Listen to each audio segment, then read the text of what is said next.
Foglalkozott velük a Komáromi TV is. Most egy elszánt csapat jött össze, akik segítenek a bajba jutott állatokon, megfelelő életkörülményeket biztosítanak nekik, és nem utolsó sorban szerető gazdikat keresnek a cicusoknak, kutyusoknak. Állami támogatás hiányában csak az adott település lakosságának hozzáállásán és adományain múlik, hogy mennyi állatot tudnak az állatvédők megmenteni. Az orvosi költségek igen magasak, az etetést szinte teljes egészében saját zsebből oldják meg. 3 hónapja segítenek állatbarátok az Egyesületnek igen intenzíven. Szükség is van a munkájukra, hiszen rengeteg a kóborállat. Látták, hogy Farkasné Otília, a Rex Állatvédő Egyesület elnöke nagyon nehéz helyzetben van, ezért elhatározták, hogy segítenek. Összeállítottak egy programot, amely több részből áll. Ezt szeretnék megismertetni és népszerűsíteni. Talán egy részét emelném ki, az a megelőzés, tehát hogy a megelőzésben sokkal nagyobb energiákat szeretnénk fektetni. Ez azt jelenti, hogy a komáromi lakosokat, illetve a környékbeli lakosokat mindenféle információs anyagokkal ellátjuk, illetve tájékoztatjuk az állattartás szabályairól, illetve a legfontosabb kérdéseiről, illetve az, hogy a felnövekvő generációk számára is eljutassuk az ismereteket az állatvédelemből és a környezetvédelemből.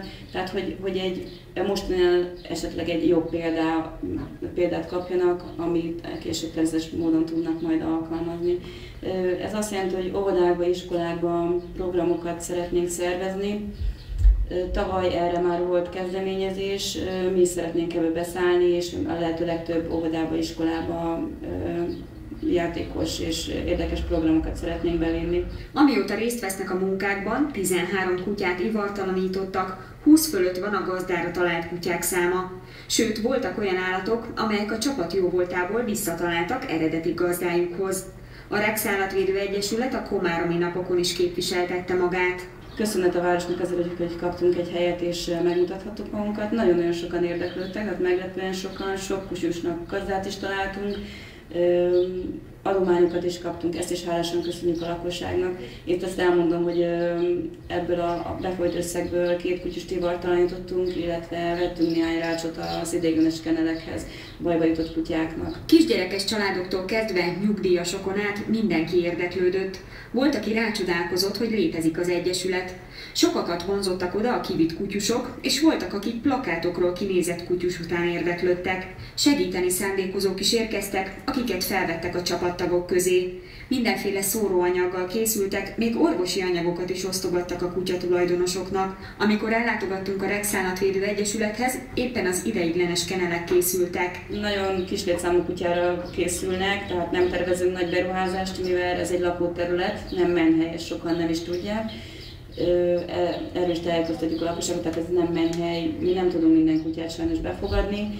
Ezek a kennelek azért épülnek, hogy tényleg a balesetes bajba jutott kutyákon azonnal tudjunk segíteni, ha baj van, de igyekszünk őket inkább minden egyes befogadóknál elhelyezni, ott fényképeket készíteni róluk, plakátra tenni őket, és lehet, hogy leggyorsabban gazdit keresni nekik. Az Egyesületnek folyamatosan szüksége lenne segítségre, leginkább pénzre, az orvosi költségekre és az élelemre, de szívesen fogadnak rácsokat a kennelekhez, OSB lapot, 5x5-ös vagy 10x10-es síkhálót, zárt szerelvényeket, a betonozáshoz szükséges alapanyagot, mint sódert, cementet, valamint szakmunkát, hogy gyorsabban haladjanak a kennelépítés munkálatai.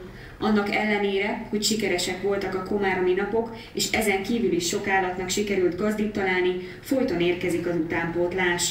Pont, hogy ez az utánpótlás csökkenjen, tehát hogy a lakosság szemléletmódjában olyan változás történjen be, hogy jobban figyel a kutyájára, ivartalanítja, csípezi, stb. Aminek következtében kevesebb lesz a kóborállat.